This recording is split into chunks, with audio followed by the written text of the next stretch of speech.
So I'm here with Ron. I was teaching the evangelism class, man, and you came in and you were glowing. And like, I've never had that happen in my life where somebody's come in, or it's like sometimes God will highlight people, but it was weird, man. When you came in, you were like glowing. It was like when I was talking, it's like you were just lighting up. So you were like, you said you're raised Seventh-day Adventist. Yeah, were I was you raised Seventh-day Adventist like when this was going on? Like when did you come out of that? Oh, Seventh-day Adventist, man. I don't think I was still Seventh-day Adventist at the time, but I was not going to church. Okay, yeah. Reason being is because I realized that it's not something I could keep up with. As far as being a Seventh-day Adventist, how they, keep the Sabbath. You can't eat this, you can't eat that. The things I didn't eat, I just didn't eat them because I knew they were not healthy. Yeah. You can't eat pork. I don't eat pork because I know it's not healthy. Yeah. And they don't eat pork. Yeah. Oh wow. Okay. Yeah, they don't eat pork. They don't eat shrimp. They don't eat shellfish. They don't. You know what I'm saying? You can't. You got 1 Timothy 4. I mean, women can be pastors. Women can do this. You can't have piercings. Okay. You can't have tattoos. So basically, actually, I kind of agree with that. Just biblically. Yeah. 1 Timothy 2:11-15. I don't have any tattoos, and I don't. No, I'm talking about as far as women preachers. So that aspect, I do agree. I do not permit a woman to teach or to exercise authority over a man. Rather, she should be silent. So that is biblical. Yeah, they believe in the Trinity. They believe in hell. Okay, cool.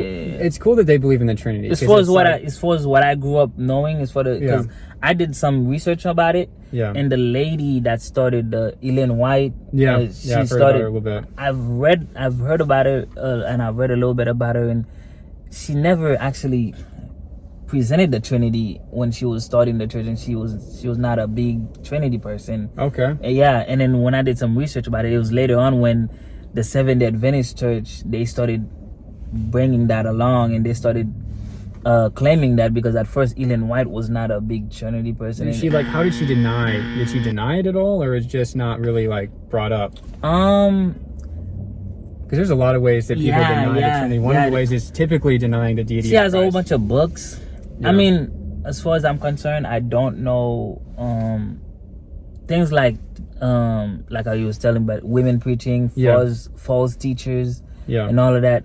I don't like to focus on them because I feel like those things do exist. Yeah, they do happen, but I like to focus on Jesus. Yeah, we got to focus on what matters, right? I never want to take my eyes off of Jesus or what he's doing, which is love. Because I always okay, let's say I don't agree with women preaching, right? Right.